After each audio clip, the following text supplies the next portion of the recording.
Senior Director of Vertical Integration. Jessi Hall leads the Schweitzer Engineering Laboratories 170-person U.S. vertical integration team. She joined SEL in 2011, held a variety of positions supporting the manufacturing division before taking on her current role in 2020. From 01 to 07, Jessi worked as an equipment support engineer and supervisor at Micron. She taught economics and operations management as an adjunct professor at Boise State University. She holds a BS of mechanical engineering from Washington State University and an MBA from Boise. Jessi chairs the external advisory board of the Washington State University of Mechanical and Materials Engineering, and serves on the advisory boards for operations and supply chain management at Gonzaga and the Steptoe School District. Did I pronounce that? Yeah, all right, nailed it. She's also the founding member of SEL's Women in STEM group and was named a 2023 Women Make Award honoree by the National Association of Manufacturers. Thank you for being here today. Round of applause. Yeah. Matt McCoy on the end there is the Director of Project Management at Spokane Teachers Credit Union. He attended the University of Idaho and received his MBA in Operations and Technology Management from the University of Portland. Matt has over 15 years of experience in project management, operations management, and Lean Six Sigma process improvement, including hiring, coaching, and managing project managers and analysts. Thank you for being here. All right. Eric Reynolds, there he is an operations manager at the Amazon Fulfillment Center here in Spokane, GAG 1, as it's known. After beginning his professional walk in the U.S. Marine Corps, Eric held different management roles in industry, including Ace Hardware and BNSF, before spending the last 4 years with Amazon. Eric received his undergraduate degree in it was retail management. From American Military University. American Military University. Thank you for being here and thank you for your service. Anna Marie Weed, yes, as the furnace deck technical manager at Collins Aerospace and has been with the company for the past 5 years. Prior to this, she was a process safety engineer at British Petroleum. Anna Marie received her undergraduate degree from Washington State University in chemical engineering back in 2016. Thanks for being here. Yeah. All right. So format today is we've got a list of what we call canned questions. They don't have to necessarily come from me, but we'll start off that way, kind of get into the conversation comfort zone. And as you have additional questions, just try to get a hold of my attention. There are a handful of you that are kind of pointed at my back here. Just make a noise or raise your hand wildly. Do whatever you got to do to get my attention. All right. All right. Starting off, Jessi, do you mind going first? Okay. What motivated you to choose a career in operations, and how did you kind of end up where you're at now? So I really ended up here because my very first job out of college was in manufacturing. So that is all about operations, right? And I have stayed in that field now for over 20 years.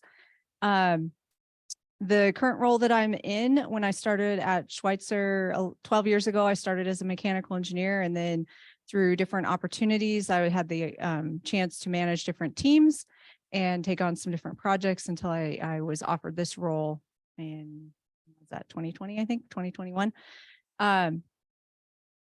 Why do I like operations? So I'm not so much on like the supply chain side of things, but I have had an opportunity to work very closely with our supply chain director, which is really, really fun. What I like about operations is you get to work a lot with people. It's exciting. There's always something new going on. And as an engineer, it's really fun because my job is to help make somebody's day better, right? I get to go and, well, now it's my teams, but we get to go and help somebody solve a problem and make their life a little bit better. And that brings me a lot of joy. Anybody else? Eric, Anna, Matt? I know for me, I didn't necessarily pick like the operations. I mean, I chose it, but it wasn't where I necessarily saw myself. I had mostly kind of a retail background coming out of the Marine Corps, and Amazon was kind of my next step, I thought, as far as within the retail space, not really having worked in that type of operational environment before, and kind of found myself there. But yeah. Anybody else? To all of you that are here to start a career in operations, because I didn't know what I was going to do. And I graduated from the University of Idaho with a foreign language and literature degree. I fell into operations a bit, where I had a job as a technical writer at a small company. And I had the opportunity to manage a team of logistics professionals, think customer service and managing a contract network. And I kind of fell in love with the problem solving nature of it, as Jessi described, kind of working collaboratively with different people and solving problems. And I just kind of got hooked. And from there, that expanded to learning some Six Sigma, learning some Lean, getting into project management. And here I am. So for those of you not sure what you're going to do, there's still like plenty of opportunity to find out. I think that's a great summary, I think, of what I was going to say as well. With a chemical engineering degree, you don't go into a career intending to work in operations. I initially started out in global projects with BP, which I really enjoyed because it was fast paced. I was constantly solving problems. But I really wanted to get into aerospace, and luckily I found Collins in the Spokane niche area.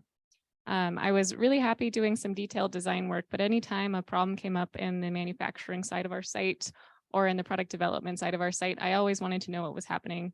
I think I pestered so many people that eventually they said, this person needs to get into operations. She's constantly trying to solve what we're working on. So really, I kind of found my way into that niche as well, because as an engineer, my background's in problem solving. Now I get to do it with a large cross-functional scale of people. And it's always different and moving, which makes each day a different challenge that's really fun to solve. You're never bored, you're always moving, and there's always something to learn. Thank you, Matt. I'm going to ask you this next one here to start us off. You mentioned the diverse education background that you have. I think that there's at least a point in someone's life where they think that they have to go into the field that they studied. How has your educational background started to shape who you became and where you're at now? Oh gosh, good question. I'd say the benefit to, if there are any like English majors, like liberal arts majors out there, the bonus of learning like foreign language and literature is you learn how to learn, and then you get a passion for learning. And I think that's the key. And you translate it into finding a company that seems interesting to work for, and then you get in and like find the opportunities to do what you like. And so in operations, we have pretty varied jobs. There are some core principles that are kind of the same. So some of the operational roles like project management or supply chain management, you can take those across different companies. So you can go that route and look for that like procurement job, or you can decide you want a specific industry and kind of build your own adventure. That's how I describe it. And on that note, you've already kind of covered how you're starting to transition professionally from where you started initially with your education, kind of moving into this operations realm. You use the word annoying. I don't think that's accurate. What kind of education do you see for yourself in the future? That's a great question, and it's one I've worked a lot on in the past few years. Obviously, I left with an undergraduate 6 years ago, so I wasn't really prepared to run into anything until recently.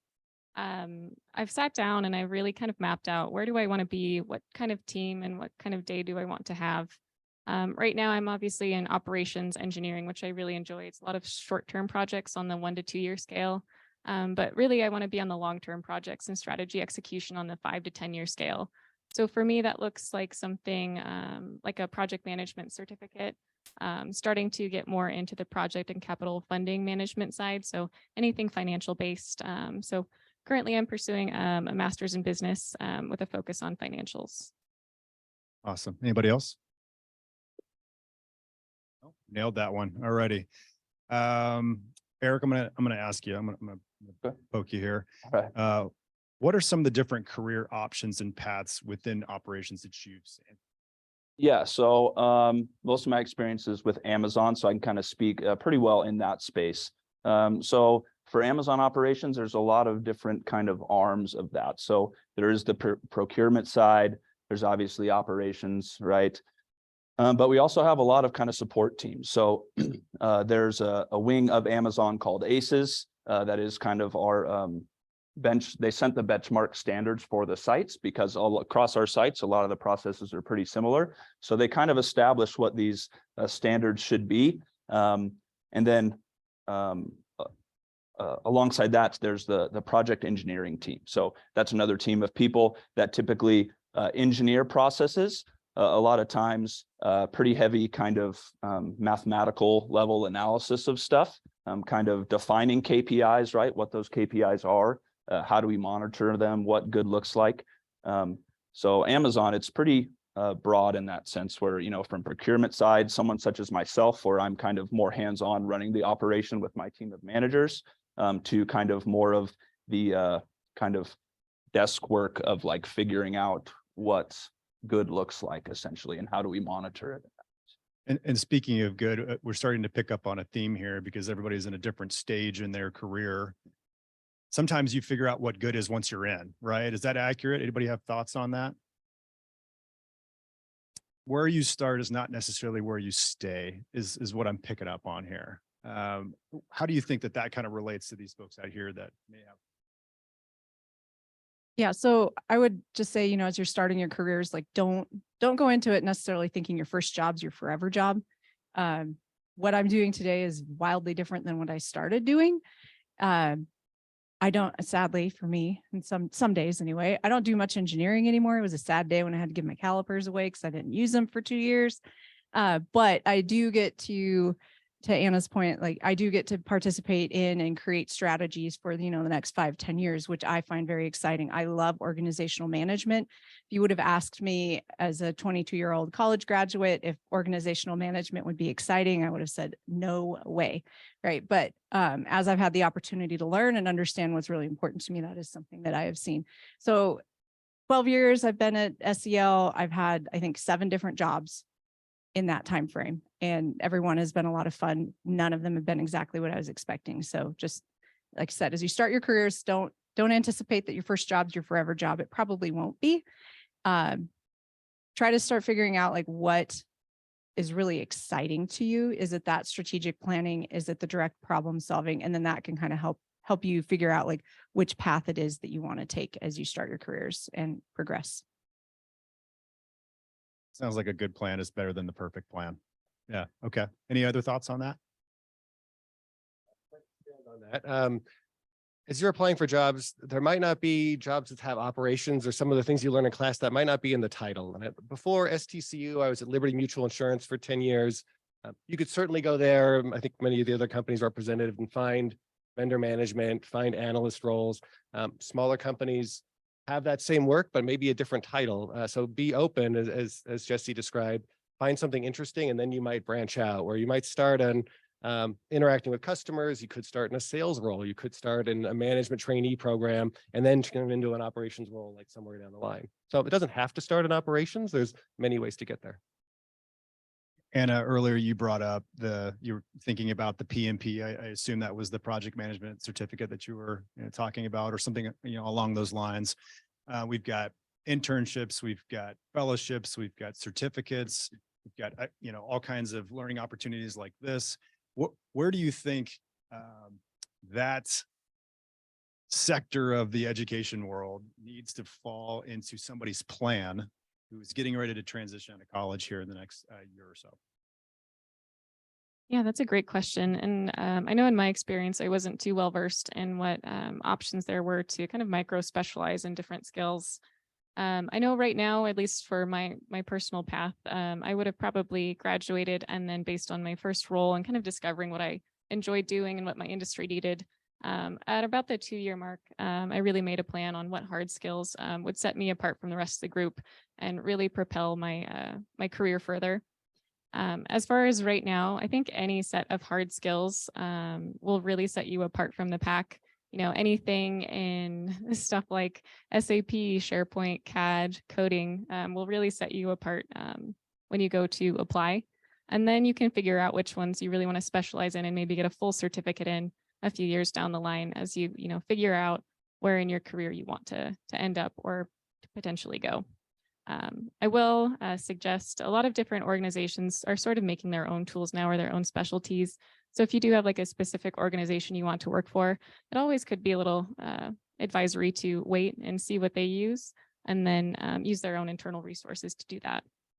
These days, a lot of companies also offer on-the-job training. So I know like through Raytheon Technologies that Collins is a part of, I can access a lot of those trainings online in their forum and never have to pay, but I could end up with a certificate in it. So also, if there's a certain organization that you want to end up and work for, reach out to your network. If you can network with employees there, you can also find out future resources that would be available to you. Yeah, that was perfect. But I'm gonna ask a follow on maybe to the rest of the panel here. Gonzaga has, a high focus on community involvement. I did some awesome work with Dr. Pachiri. They have a very strong engagement with sustainability. Where does leadership, extracurricular activities, those kind of exterior from myself focuses fall into that path for somebody in their development? Anybody? It's a tough one. Yeah. Oh, no, you go. I guess I'll start it off for some of you, like you might have internships, some of you might have just volunteer other experience. I think the leadership helps show that you can collaborate with others. So even if it's a leadership position on a sports team, on a club or something like that, it shows your ability to work with other people. So for me, it helps show that soft skills and demonstrate that you must have some ability to work with others to keep those volunteer positions. So those are definitely valuable. Yeah, I think I've done a handful of like interviews with college hires that are coming into Amazon that want to be area managers. And a lot of times, as a college student, as a younger adult, some of, Amazon does behavioral interviews, right? And so having specific experiences to draw upon to bring into that interview where you can let the interviewer know that you do exhibit, specific kind of leadership qualities. I think as a young adult, that's a great way to be able to speak to those soft skills in kind of a concrete way in the terms of an interview. Yeah. And I would say for me, one of the things that I'm always looking for in new hires is, are you excited about something? And I think, showing your involvement in the community, like for SEL where I work, that would be one of our values is community, right? So you're showing that you're excited in something that is also a value for the company. And I think that's something that would really stand out to me. But yeah, I think just, consider that. What are you excited about? Highlight those things. And, if being involved in the community, whether it's schools or some other types of activities, I think that's a fantastic way to demonstrate that leadership and show what you're interested in. That's awesome. We've kind of touched on a couple of things here, but I'm kind of curious to the panel here. What did you wish you had known as a student outside of some of these tips and tricks that you've brought up that you wish you'd walked away as you were kind of transitioning into industry? I think one of the things I wished I would have known is, and this is advice I give to new students or new graduates, keep your fundamentals strong and don't sweat it too much. You're not going to know how to do your job when you start it. We will teach you how to do your job, but you have to come in with those strong fundamentals. Yeah, I 100% agree with Jessi, and that's the advice I give to every student that I meet. Right now, you're being trained to critically think, to absorb and apply a framework. You're not being trained to have every answer or piece of data for your first job or your last one. And so really for me, like what I always tell students is, we often sit in classes and our peers ask, is this going to be on the test? I highly recommend not asking that and instead, ask, how have you seen this applied in life? Because a lot of times stepping back and asking your professor, what's the big picture of this, is going to really reinforce that fundamental versus knowing if it's going to be on that final grade. Thank you very much for that. All right, so less objective or at least less subjective and more objective question here. Describe your typical day at work. What do you do? What does it look like? What's the routine? I can jump in and go first. So I work at a site that operates 24/7. So my title is Furnace Technical Manager. That's a really fancy way of saying we have a building of reactors where we make a carbon-carbon composite. So we have 2 shifts at all times. So they're 12 hours, which splits that 24-hour day. So typically in the morning, our technical team that helps manage those reactors, we come in and we meet with the operators that were on overnight in that first shift. And we make sure that the transition between night shift to day shift is smooth. So we have what's called a series of tier meetings. If you're studying Lean or Six Sigma, that's something that often comes up as a tool to help flow down, pass down, things like that. And also a way that you can apply what we call the golden thread, which is a daily review of like safety, cost, quality, people, and delivery. So really just passing down through the sets of people that we're talking with, operators, technicians, and engineers, where are our problems in that day and what resource do we need to assign to get that problem solved? So typically for the first 2 hours of our day, it's just making sure that we have operational fluidity and that we have a resource assigned to help whatever challenge the operation is facing. After that, we have the more typical engineering and technician day where we go about executing those short-term projects, that short-term strategy, and making sure that the operation is taken care of in the near term.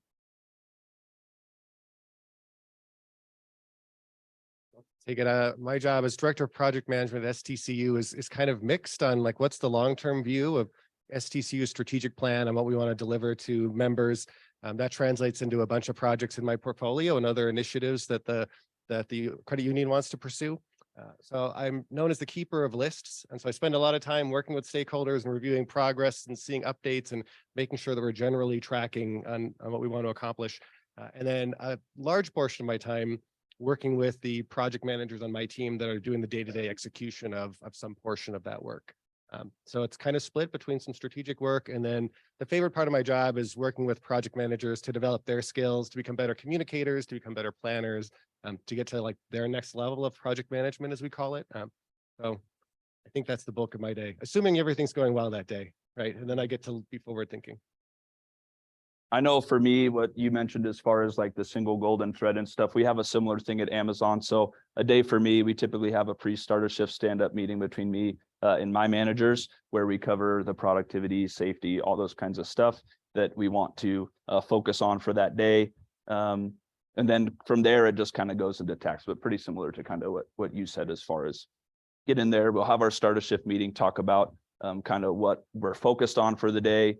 And then at my level as an operations manager, because when you hire out of college or an area manager, as an operations manager, you are looking a little bit more long-term, typically at least 3 days forward, kind of 3 days back, kind of operate in a little bit bigger space to kind of give some more direction and maybe taking on some like larger projects. I'm owning the safety A3, which is trying to improve safety for my department in that facility for the entire department. So yeah. So for my day is a lot of meetings. I have teams in 4 different sites. I will typically rotate between the 3 sites that are close. So I work out of Pullman, Moscow, Idaho, or Lewiston, Idaho. So I spend a couple of days each week in all of those sites so that my team can see me in person. But yeah, I do spend a lot of time on teams. So I don't have as much interaction with like the day-to-day operations. I have factory managers and engineering managers. They handle that. So typically I only hear about the day-to-day stuff if something's going really wrong or really great. If something is going really wrong, then that's my opportunity to ask, hey, how can I help? And try to help remove roadblocks for the team. So the types of meetings I'm in, I do a lot of one-on-ones with my direct reports. I will also do skip level meetings to meet with teams all throughout the organization so that they can ask me direct questions, kind of get a feel for like, how is everybody feeling? How's morale, et cetera, things like that. And then I also communicate up to our executive team on some of the big strategic projects. So I spend a fair amount of time doing that as well. Awesome. Thank you. I think now's a good time to take a little strategic pause here. Are there any questions? Anything that's kind of burning in your brain that you want to ask the team here? Because we're going to kind of take the meeting in a different direction. Nothing? Soaking it in, huh? Okay. All right. So we've been talking a little bit about you guys. Let's talk a little bit about them. What does the resume need on it? What's the college student looking for to fill that resume, to get in and sit down and have a meaningful conversation about how they're going to contribute to the team? Well, okay. So I did mention it earlier, right? One of the things that I'm looking for is, what are you excited about? Highlight that in your resume. So I spend most of my time actually talking to engineering students. So for those folks, like I always talk about, what projects are you working on? Are you in a club? It could be your community service. It could be a hobby. But what I want to see is like, can you learn?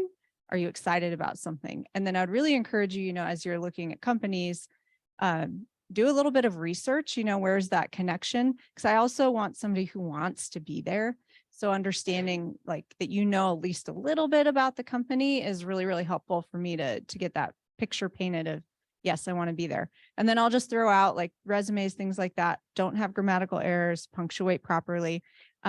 we get lots and lots of resumes. And so you're really looking for an excuse to not read all of them, right? Like to be able to go through them quickly. So if I find errors like that, then to me that conveys, hey, this person can't pay attention to detail. And that's not the type of folks I want on my team. Yeah, I think that was really eloquently said. I know when I do recruiting events for internships and college graduates, at a recruiting table, I'll meet about 300 candidates per day, and I'll field about 100 resumes specifically for the one posting I have that brought me there. And really what I look for is how much connection did that person try to bring to our conversation? So, you know, I'm not going to typically start the conversation. If someone walks up, hands me a resume and walks away, I kind of have my answer on that candidate. But if I have someone that walks up with a resume that's really well thought out and wants to chat with me about who I am, what my company does, and what they can bring to the table, typically that person gets a really nice interview spot with a few panels. For the resume itself, for ones that I review online, GPA is always the first check, but again, don't sweat it. I know everyone is going to leave here with a degree, which shows that you guys are very capable. But really, it goes back to your engagement. When I'm hiring for my team, I know I can tap into a resource if they're engaged. If I see a resume with really no extracurriculars, nothing above and beyond, I know that that person is probably not going to fit really well in my very tactical and agile team.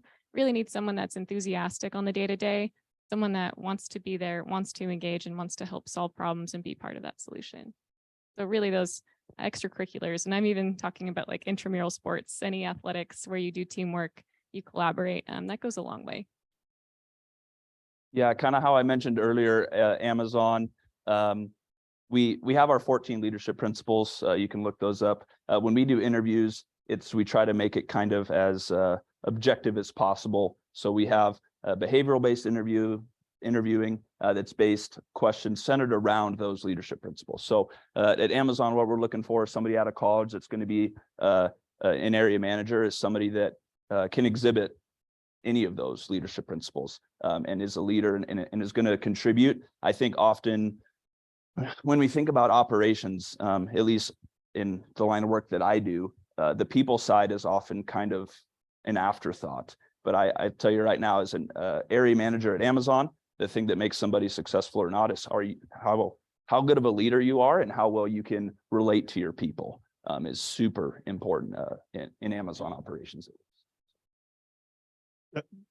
So I'm super interested in this. I'm going to ask the room, does anybody know or heard of the concept of 1,000 cups of coffee?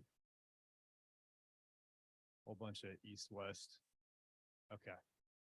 I'm going to ask a question here because you brought it up. Mm-hmm. You can go and look up the 14 leadership principles. You can know about what's important to my company and what's going on. We've brought this up a couple of times. How do these guys go and research what's important to your companies? What's the best way to do that? Because it's not just Google, right? Go for it. Maybe coupled with, if I could give advice for new grads, it's like using your network. So it's actually talking to people. And that's what I underestimated, I think, coming out of school and really even up until maybe 10 years ago, career-wise, to go like contact people. And if you're motivated and did some homework before and have some good questions, most people are willing to talk to you. Like most hiring managers want to expand the network of good candidates. So you've got that going for you. There's your foot in the door. Go find someone on LinkedIn that's at the company that has also a Gonzaga alum, or they're connected to one of us. Like connect to us on LinkedIn after this, right? It's probably a good idea. See if we might connect you with someone in the organization and reach out to get a call. And you might get a no or a non-response, but that's how you can really learn more about the organization before you get into the application process.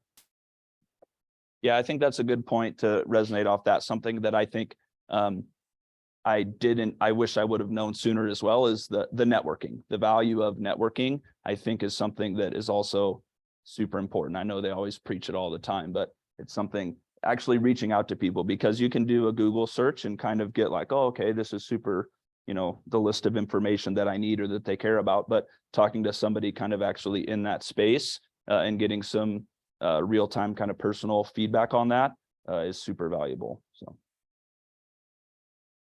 the 1,000 cups of coffee concept is exactly what these folks are getting at, and that is reaching out and touching base with somebody, just asking somebody, can I buy you a cup of coffee? Can we meet? Can we do lunch? Can I swing by your office and have you tell me for 15 minutes how great your company is, so that I can get something other than the filtered RTX, Raytheon Technologies website, because that's great to know about, but there's a people aspect to this too. And believe it or not, most of the people that work at these companies like working at them and want to share their stories with you. You're just not asking more than like, okay, there's your 1,000 cups of coffee concept. I hope you take it to heart. That said, you get lucky, you meet the right person, you've built a great network, you got a great resume, you've talked to the right person, you were excited in the interview, you get hired. Now what? How does someone build success at that first step in the door? Be really good at what you do. So even if it's not your dream, be really, really good at it, because that is how you get that next opportunity. And then to me, what does really good mean? That is always a good question. First, ask your boss, what does really good mean to them? That's a really good question to have. And then, engage with the people around you, learn about the company. What are other things that you may want to do? And then talk to folks. How do you get there? I have many folks do that. They say like, hey, I think I might be interested in this particular position. What do you think? And I can talk to them and tell them about that. So don't be afraid to ask those questions. And then the other thing I would encourage you to do is, if somebody approaches you with an opportunity and it's something that you're like, yeah, I'm interested in that, but maybe you're feeling like, wow, I don't think I'm quite ready, say yes anyway. Say yes to the scary things. That is where you're going to get the biggest opportunity for growth, and keep learning. Yeah, at Amazon as a new kind of area manager in the door out of college, just willing to be a sponge, having a positive attitude, and just be willing to kind of learn and absorb the information, because, you guys at that point have all completed your degrees. You have a wealth of kind of knowledge, but there's a lot of very kind of specific stuff and tools and processes that we use. And so being able to absorb that information and just really learn all the processes. And then I can't stress what you said enough, being willing to take opportunities that you're like, I'm not sure about. You're not going to grow when you're comfortable, right? You got to be a little uncomfortable, and that's where the growth happens. So. That needs to go on a t-shirt. That's a good quote. Yeah. Anybody else down the line? Let's add quickly, beyond whatever formal training you get, think about your own learning plans. I'm 8 months into a new company and a new job. I came in to create my own learning plan. Here are the people I'm going to talk to. Here's where I think my weaknesses are. My boss helped determine like how to fill in those gaps. And that's the opportunity. That's my learning opportunity. So coming out of school, that helps you learn and shows that new manager that you're super proactive and super excited about the job. I think the growth here is a super common thread, and that was the intent of the question. And building on that, I mentioned earlier that Gonzaga has a very external community focus. Where does community service fit in that growth pattern, that leadership development, that thing that makes not only a productive employee, but maybe even a successful one in their path?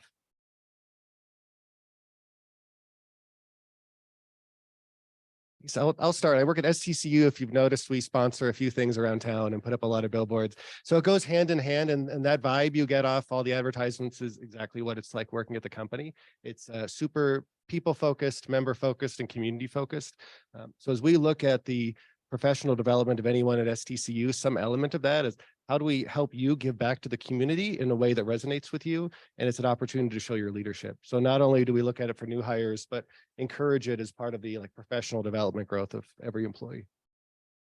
Yeah, Amazon actually recently added a couple years ago, a couple leadership principles. We had 14, they added 2 more. One of them is with success brings like broad responsibility in a sense. So that speaks to the fact, right? Amazon started kind of in a garage, and now as we grow and become bigger, and this means like for the leaders within the company as well, it's important to make sure that we're having a positive impact on our local communities, and we're doing volunteer events. At least probably once a month or so, there's some kind of volunteer event through my work that they sponsor. And so I know it's something Amazon takes pretty seriously. We partner with Second Harvest. We do sponsor the highway in front of the building there and do cleanups out there periodically. So I think it is super important to keep that kind of community service in mind for your career. But Yeah, I would agree. I would also say one of the things that I look for is as folks are progressing in their career, right? We look at their scope of influence. So as a brand new person coming in, my expectation is that your scope of influence would be, maybe within your department. And then as you grow, it's going to go across different divisions. And at some point in your career though, right, you really need to have a scope of influence that impacts your community as well. So I think the earlier you can cultivate that, the better. And then the other thing that I have seen that's been really cool is through like these community events, they've actually been really awesome recruiting tools for us. We have found some really fantastic folks that, we've been able to connect because there's that common interest in community. And so that's been a really awesome opportunity to get folks on board that have the same values throughout the company. And you can do that at any level of the organization. So I think, leveraging those networks like that is really important. You never know who you can help and you never know who can help you. Awesome. Thank you so much. There's a lot of leadership quotes out there, right? One of my old favorites is we manage others through complexity and we lead others through change. And we've been talking about this growth pattern, being involved in the community, really developing ourselves into something maybe beyond what we were as a college student. What are those attributes of a leader that you're looking for in these new hires as they're stepping out and taking on the tough projects and the things that they're not necessarily comfortable with? That's a great question. As I kind of work with my new engineers to my senior engineers, I usually end up training them on being an informal leader in their department, because my engineers need to be able to communicate with the technicians, the operators, and then also deliver their project to director levels. So they really have to be able to communicate at all levels. But the lesson I'm constantly teaching them is it's not just what you do, it's how you do it. So I think a big one for me, the greatest leaders I've seen have great communication skills, but self-awareness, awareness of the situation they're in and what each person needs from them to move and contribute to their part that they're supposed to. So for me, the best leaders I've seen really is that self-awareness, communication, and the agility. Yeah, I know to speak on leadership in terms of Amazon. Okay, so the leadership principles that are typically I think they kind of lead into some of the other ones. The first one is just going to be ownership. Okay, like not only like owning your process, but like owning yourself, owning your own development, right? Everything. It's super important. And then bias for action is a big one in the operational space, particularly Amazon. Time is super valuable. And a lot of times we make decisions to do things with incomplete information. And it kind of depends upon the situation.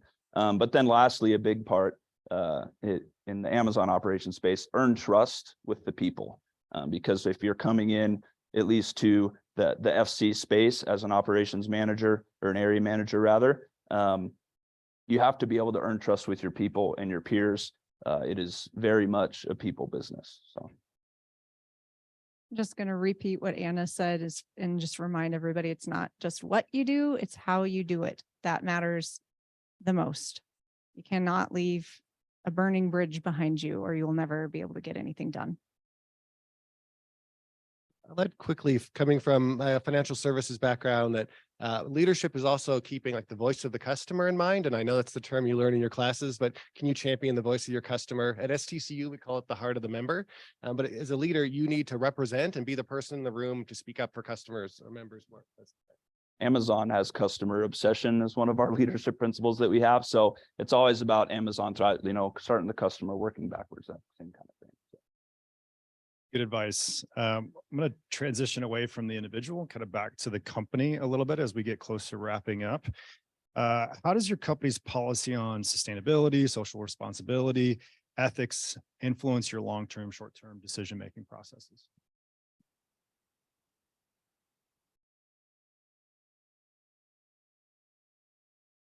So this is a challenge that our site, our team, our company faces on a daily basis, and specifically what we do here in Spokane. We're one of the largest natural gas and water consumers in Spokane, and everyone in our business unit that works in a site has the same problem to face every day. So as we move through that long-term execution I was talking about, those 5 to 10-year projects, and we're allocating funds for that, resources, project managers, we have a framework to make decisions by.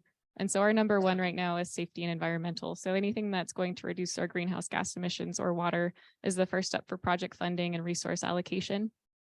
Same thing on the short-term execution. So day-to-day at the site level, on the operations level, we're looking at the cause and effect. So, if I have a reactor run this many hours long, how much extra natural gas and water did it consume?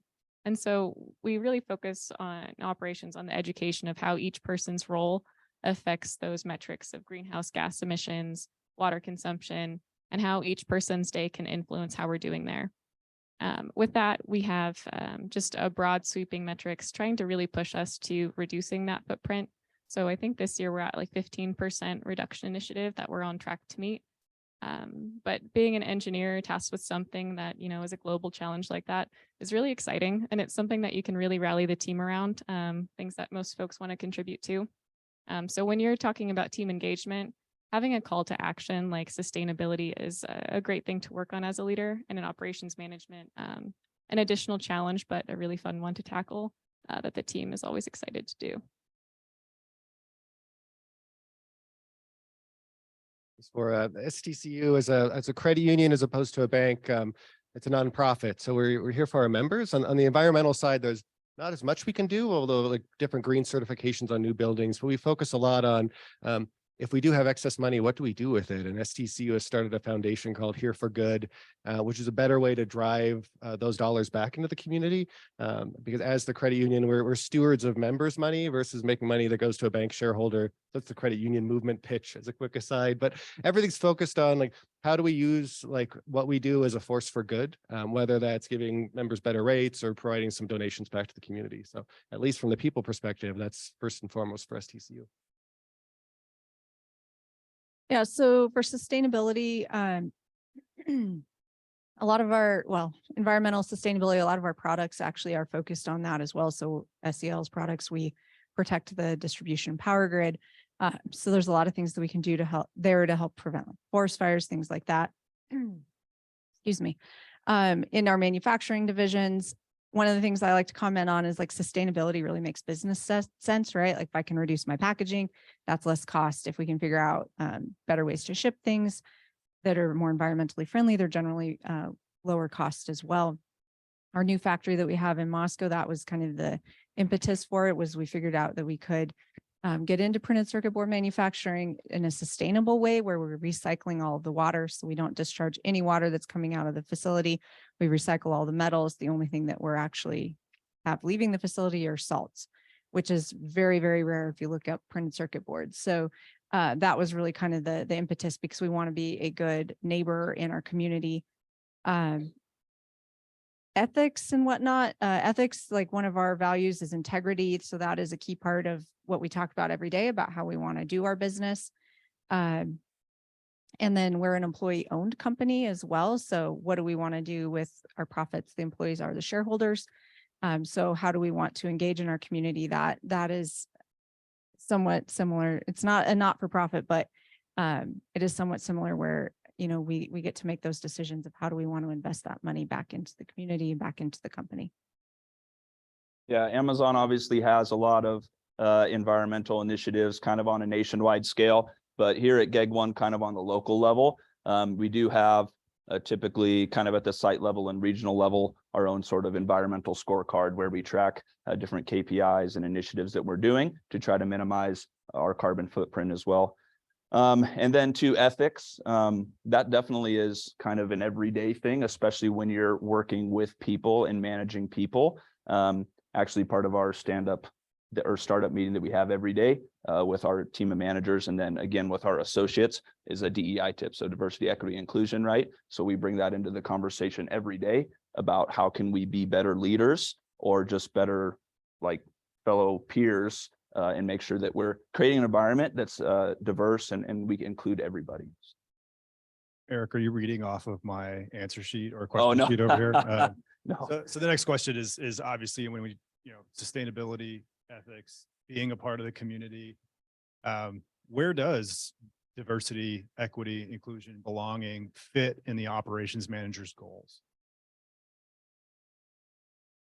I think it's a key part of the goals. There's so much research out there that shows that more diverse companies perform better, right? So I think it needs to be in everything that we're doing, right? The more diverse voices that you have, the more options you're going to have, the better decisions you're going to be able to make, more creative decisions you're going to be able to make. So I do think it has to be a part of what we think of all the time. As Sean mentioned in my bio, right, I'm part of our Women in STEM group at SEL. This is really important to me. Like in my graduating class, I was one of 3 women out of about 50. So, you know, I'm used to being the only woman in the room. It can be hard to like have your voice be heard. So this is an area where I particularly focus, but there's all sorts of different types of diversity. And I think the more diversity we have, again, the more perspectives we have, the better we understand our customers, the better we understand our community. So then that means that we'll be able to perform better and produce better products. So I think it's critical. And I would also just throw out there too, you know, like if you're starting in a company and you're not seeing, you know, maybe employee belonging groups or things like that, like you can change that. The group that I'm talking about, that was brought about by employees, that's ran by employees, right? So you have that ability to make that change where you go. So I think it's a really cool thing. Gosh, that was a great answer. Well, yeah, very good answer. As TCU recently refreshed our values, one of them is belonging for all of the reasons that Jessi mentioned. As you're going out looking for companies, ask them about like their employee resource groups that should be employees engaged to like better the company, as Jessi was describing. That's a good way for you to get a sense of like this company just like advertise DEI, and is it on their website, or is it something they really do? So ask around like what their employees actually do to develop each other and influence the direction of the company. Interesting theme here of researching the company that you're submitting a resume to. Yeah. Okay. I just thought that you were just supposed to shotgun them out to everybody. Okay.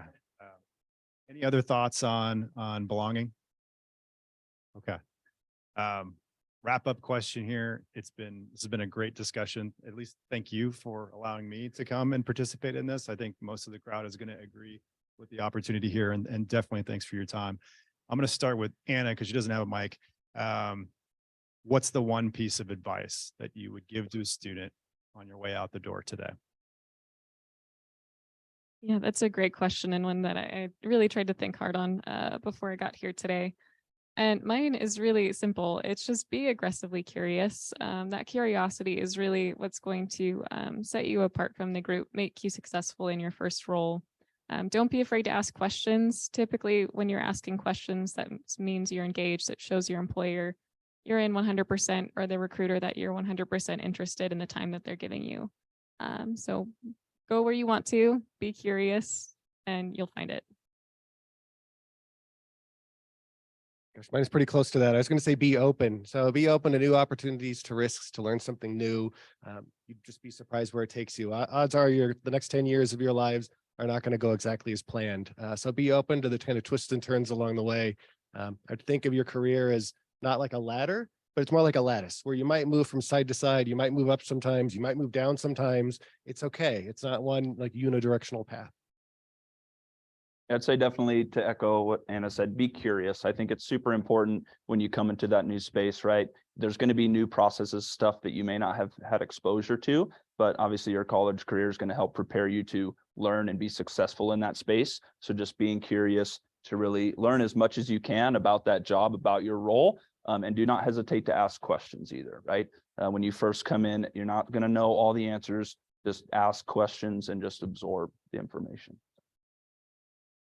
So I'll echo what I said earlier. Be excited about something. That's really makes folks fun to be around.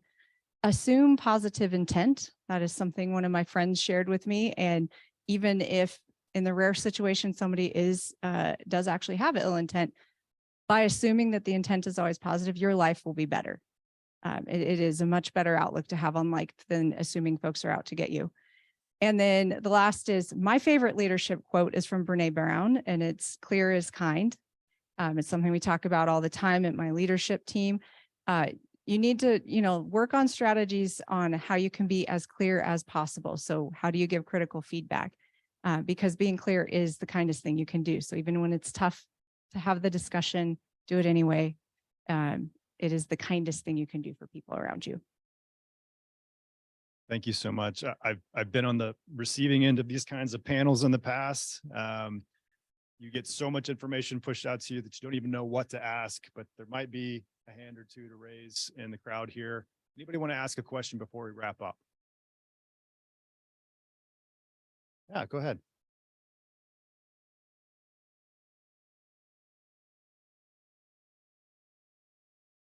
Our question was, if you couldn't hear, was, are there any general trends in your new hires, good or bad, that you'd like to point out?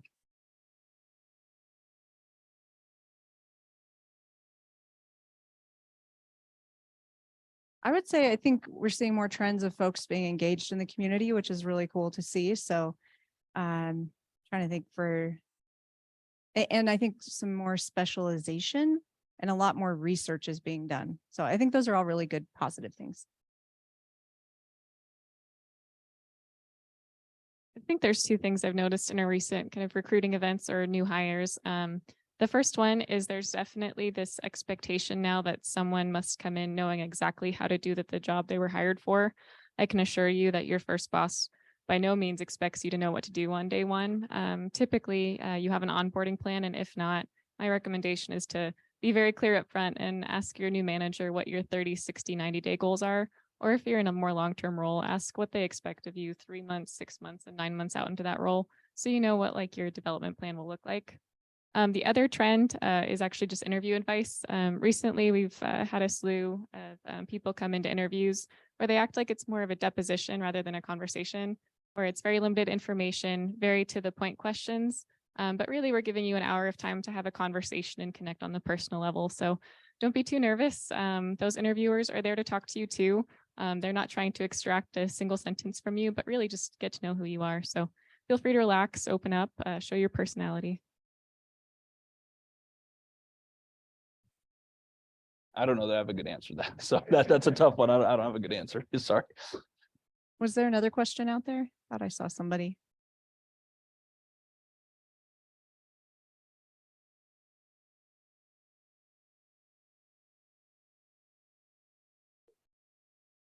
Okay, the question was, are there things that we see in college students that we would encourage you to avoid? I'm going to show how old I am right here, right now. I also have teenagers at home, so that probably feeds into it. When you are texting or emailing your boss, please use appropriate punctuation and good grammar. I've had to have that conversation with folks a few times, and for me, it drives me a little bit crazy. So just be aware of that. Is HMU the appropriate way to tell your boss to reach out to you? Stands for hit me up.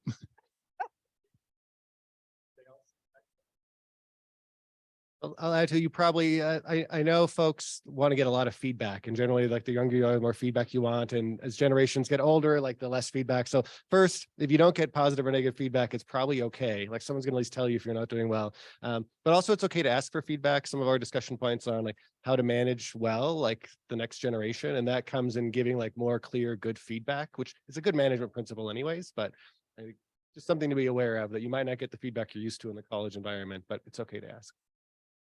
Please ask. It's always good.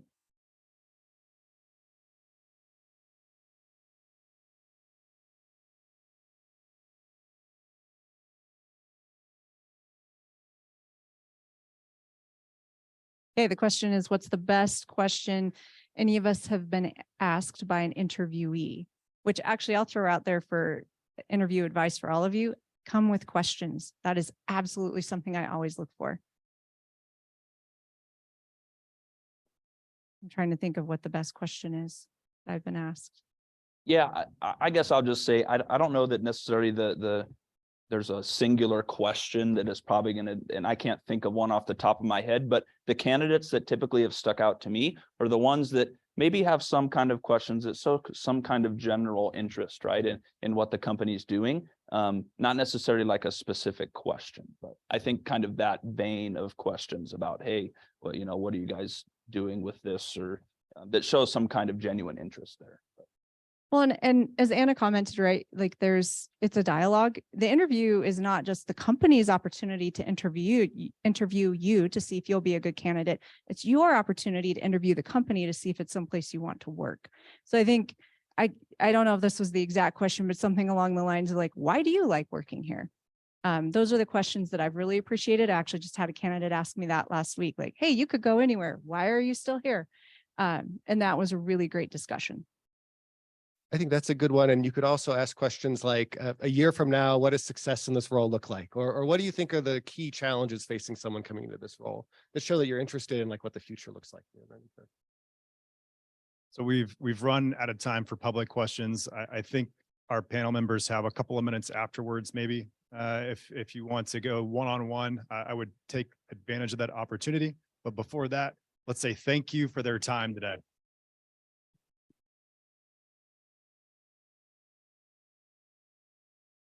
You got somewhere to be. Get out of here. Thanks, everybody.